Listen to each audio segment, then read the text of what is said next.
Buenas tardes, Ricardo Virgües, bienvenido a la ciudad de Huaraz. Siempre es un gusto poder tenerte y poder conversar acerca de la literatura. Ricardo, ¿qué nos podrías decir acerca de esta nueva jornada de escritores huarazinos que han aparecido en estos últimos años y que se viene publicando también libros importantes? Bueno, en primer lugar, Omar, muchas gracias por esta oportunidad. Justamente he venido a Huaraz a presentar el nuevo libro de cuentos de Rodrigo Barraza, ¿no? Espejos de Barro se llama el libro. Y este libro es una muestra de lo que está ocurriendo en Huaraz, una producción literaria cada vez más amplia, más profunda, con nuevas técnicas literarias, con una mayor conciencia del trabajo que se necesita para hacer una buena literatura.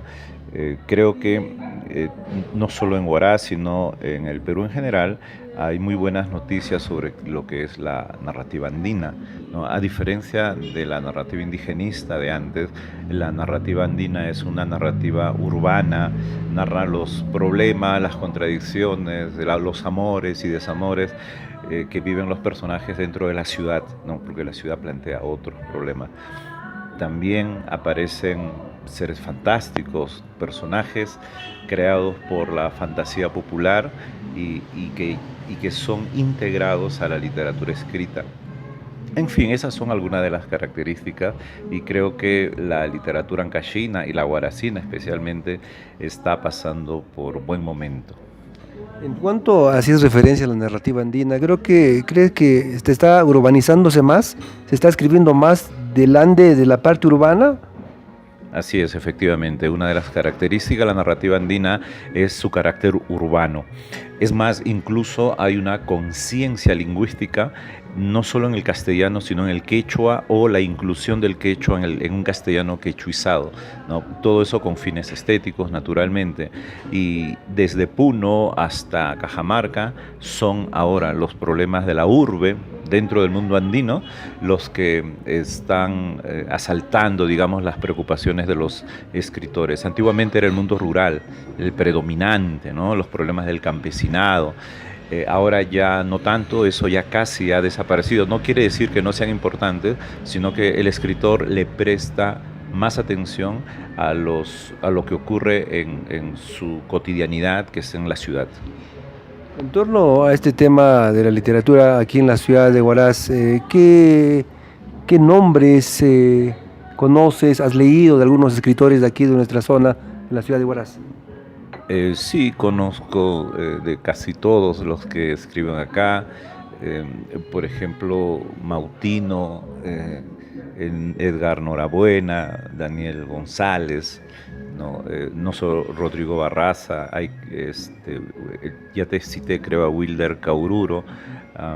En fin, son una serie de narradores y de poetas que están modificando las formas tradicionales de la escritura ancashina. Y eso es lo interesante, ¿no? Es una renovación. De repente nos gustaría que fuese más contundente, más amplio, pero los procesos literarios no los podemos manejar porque son también procesos sociales, entonces tienen su lógica interna. Pero definitivamente ahora se escribe muchísimo mejor que antes y eso es una muy buena noticia. Nosotros anteriormente, hace aproximadamente un mes, organizamos un encuentro, ¿no? Una jornada literaria aquí sobre la narrativa huaracina, y la cual señalaban acerca de nuestros escritores de que qué falta a nuestra literatura huaracina o la literatura de provincia para poder llegar a copar espacios dentro de la academia o en tema llegar a sonar o impactar. Ya. Bueno, quería añadir que también tu obra narrativa, Omar, está dentro de esta nueva jornada, ¿no? Estoy leyendo tu libro que me diste ayer.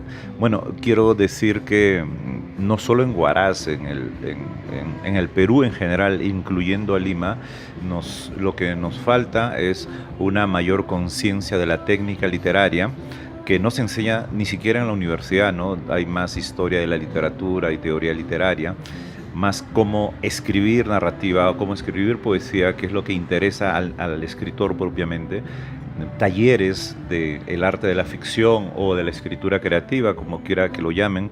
Creo que eso, en primer lugar, es lo que nos falta para lograr escritores que tengan una conciencia técnica, una conciencia clara de su oficio, porque la literatura ha sido inventada hace miles de años y hace miles de años que tiene sus recursos, sus técnicas, sus formas, sus principios. Entonces, conocer eso es la parte básica de todo escritor, y a menudo todos empezamos de manera empírica, y especializarse es un trabajo arduo. A veces hay que salir al extranjero para aprender esas cosas. Eso en primer lugar. En segundo lugar, definitivamente se requiere políticas educativas, políticas culturales, para que la lectura se amplíe en nuestra región, ¿no? Sin lectores, los escritores somos como seres como discapacitados, que solo tenemos libros pero nadie nos lee. La lectura es importantísima, y la difusión de ella también.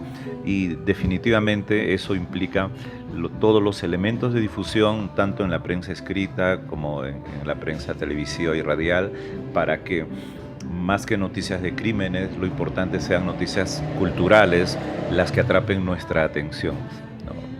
¿Crees que está en este tema de difundir y cómo poder hacer que nuestros escritores guaracinos, que también tienen cierto nivel, ¿no? Algunos de ellos puedan también llegar a estos espacios de la ciudad de Lima, ¿no? Como academia. Sí, sí, en realidad eso es difícil para todos, porque no nos enteramos de lo que publican, por ejemplo, en Tacna, en Iquitos o en Tumbes. No sabemos qué cosa han publicado.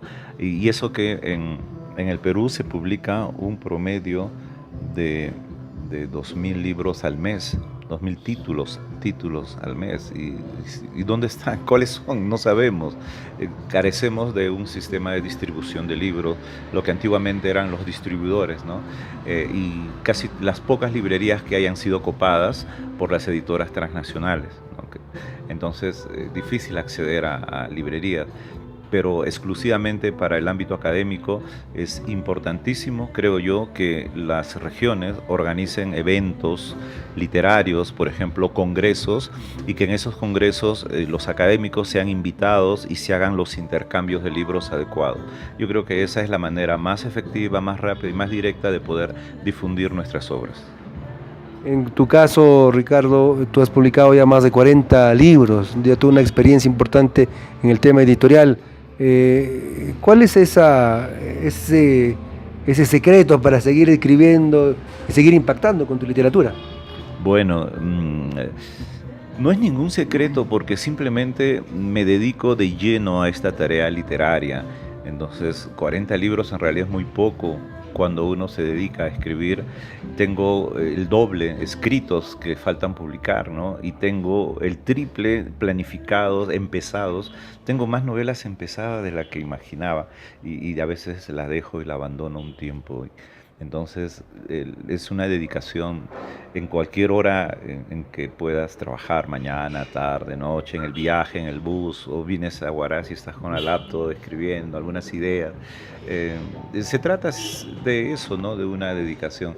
Ahora, de repente sorprende por el hecho de que en el Perú la mayoría de escritores tienen otros trabajos, están ocupando su tiempo en otros trabajos, entonces no se dedican al 100%. En mi caso me dedico de lleno a la edición y a la literatura hace ya bastantes años, por eso.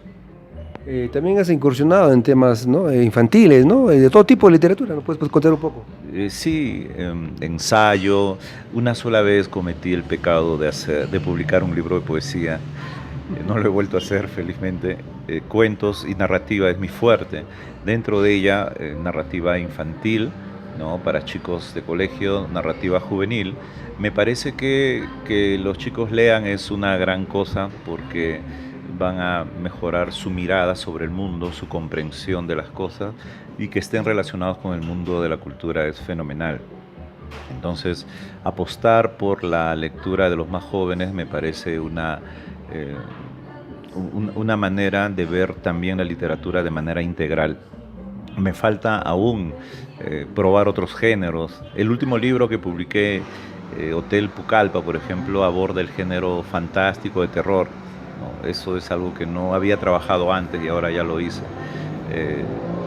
También lo que faltaría agregar es el trabajo en la tradición oral.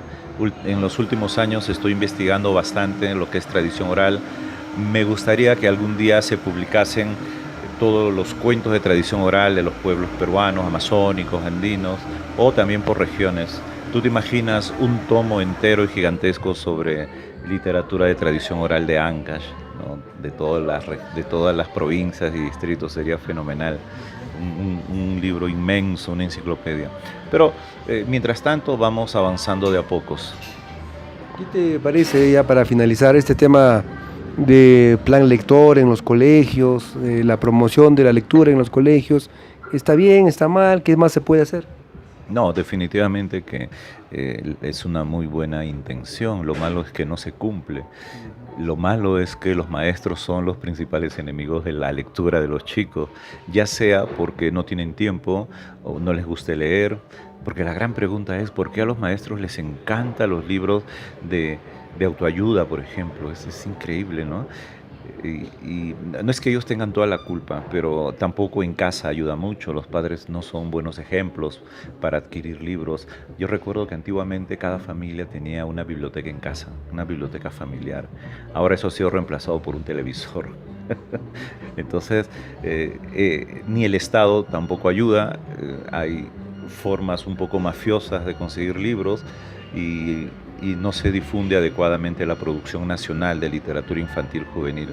Y por último, el plan lector, algunos autores creen que se trata de escribir obras pedagógicas, ¿no? Y no literarias, y eso ha desnaturalizado totalmente la creación de grandes historias para niños.